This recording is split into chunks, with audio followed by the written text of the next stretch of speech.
Have your robot colored in Photoshop. You may have several different layers here already set up. You have your robot, you might have colors. Don't pay attention to what mine are labeled. Just understand that if you did this correctly, you should have a color layer, at least one, and your drawing.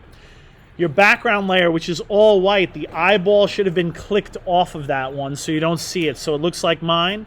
And then to combine all your layers that are visible, you want to make sure that you're, for one, selected on one of the visible ones, and you can hit Control, Shift, and E, which is going to merge them all down into one layer. And then we're going to cut them out.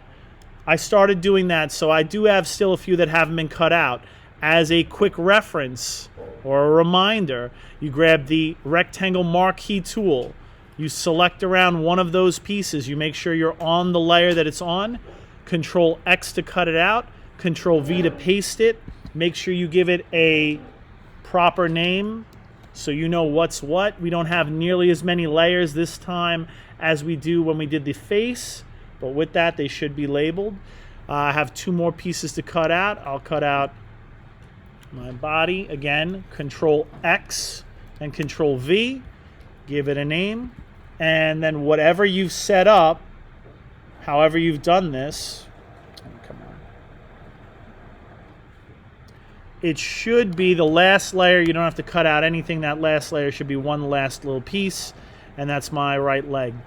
Now, to animate this thing properly, to make this actually move around and work, we have to convert each one of the pieces that we've cut out into what's called a smart object.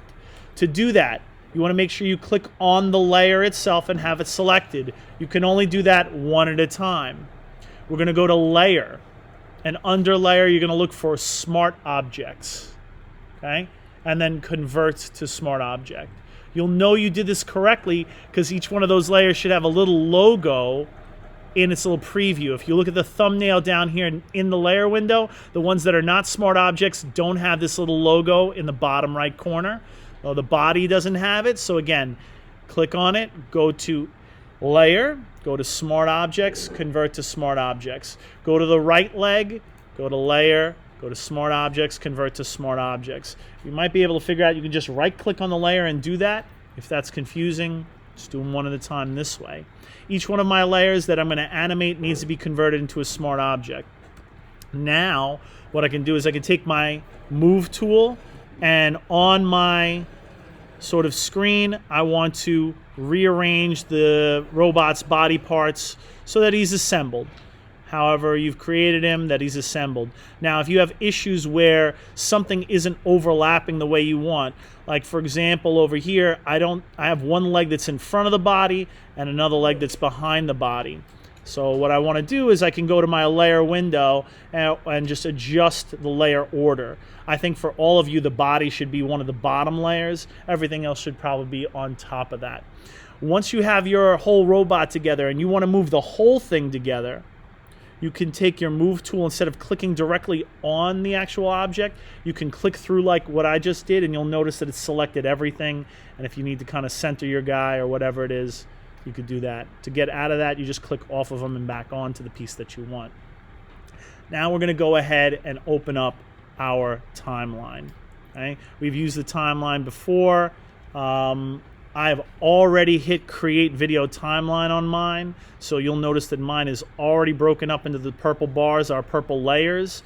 Yours, for the first time when you do it, all you're going to see is Create Video Timeline. Make sure you do that. Again, you should see all the same layers that we've had before. What I'm going to do right now is I'm going to go to my Move tool where it has Auto Select clicked on. I want to also go over to Show Transform Controls. This will save an entire step for us. We're going to click Show Transform Controls, and that way whenever we select on a layer, you'll notice that the transform option is already opened up for you and ready to go. And we don't have to worry about, it going then to File, Edit, Transform, all the rest of it goes onto it. What I'm going to do is I'm going to start with an arm. It doesn't make a difference where you want to start with your animation. I'm going to start with the arm, and I'm just going to zoom in just so you can see a little bit clearer here. It's got the transform box. I've got my playhead. To animate the arm, we want to make sure we start with the playhead at the very beginning. We're going to animate this using a different technique than what we did for the face. We're going to go to that layer, and we're going to go to the drop down, which has that little sort of delta symbol, that arrow. And when I hit that drop down, you're going to notice that you have 3 stopwatches here. First one's transform. That's the one we're going to concern ourselves with. If your first one does not say transform, that means you didn't convert it to a smart object. Make sure you go do that. When I click on that little stopwatch, what happens is you see a little keyframe pop up. What is a keyframe? A keyframe is just a marker on your timeline. It tells me that at this point, at the very beginning of the movie, I've recorded that this arm is in this position at this time. What I'm going to do now is I'm going to advance my playhead. Okay, I can advance it half a second, 1 second, wherever, but I just want to advance it. When I place it now, I'm going to change the arm. I want to make this arm look like it's swinging upwards. So since it's already in transform, I need to just mouse over close to it till I get that sort of bent arrow. What I can do now is I can curve it, turn it. When I start transforming something, you're going to notice that there's an X that goes through it. And that means it's in the transform option. With that, that means I can make it bigger, smaller, I can move it around, I can adjust it. But what I want to do is whatever I'm going to do to this thing, I want to place it where I want it to be at this 1 second mark or wherever you placed your playhead. Nothing's going to happen until I confirm that transform. You'll know you have to confirm it because you'll see this X going through it. So all I have to do is hit enter. When I hit enter, you notice a new keyframe has appeared on my timeline. It is at the place that I placed the playhead. It's recorded the arm in this position. If I scrub through this, you'll notice now the arm swings up on its own. Because the transform option and doing it this way has created what's called a tween. It animates in between, tweening from the first point, our first marker, to our second marker. I'll advance the playhead again. I'll go ahead and this time I'm going to make the arm get bigger. I'll make it rotate down a little bit and I'll just kind of place it where I want to place it. It's not recording all those actions. All it knows is where I leave it at the end and confirm it. I'll confirm it by hitting enter. Now when I scrub through, the arm swings up, it gets larger, it bends downwards. I'll advance the playhead again. I'll shrink this guy down. I'll rotate it. You can do pretty much whatever you want to this thing. But what I want is I want you to understand that you have to advance the playhead each time. You have to transform what you're doing and then confirm it. And if you do that, when you play your video, you'll see what the results are. Now, you could flip it. You could do some other things in there. But let's just say, hypothetically, I feel like his arm goes up too slowly over here. You can click directly on the keyframe down here on your timeline, and you can move it closer together. By moving it closer together, it'll go faster because it takes less time to do. This time when I play it, it snaps up a little quicker. Let's just say I don't like this whole part of the transform right here. When it turns into this sort of like bigger arm, I don't like it. I want it to just go from this point to this point. I can simply click on that keyframe when it's highlighted yellow and just hit backspace and delete it.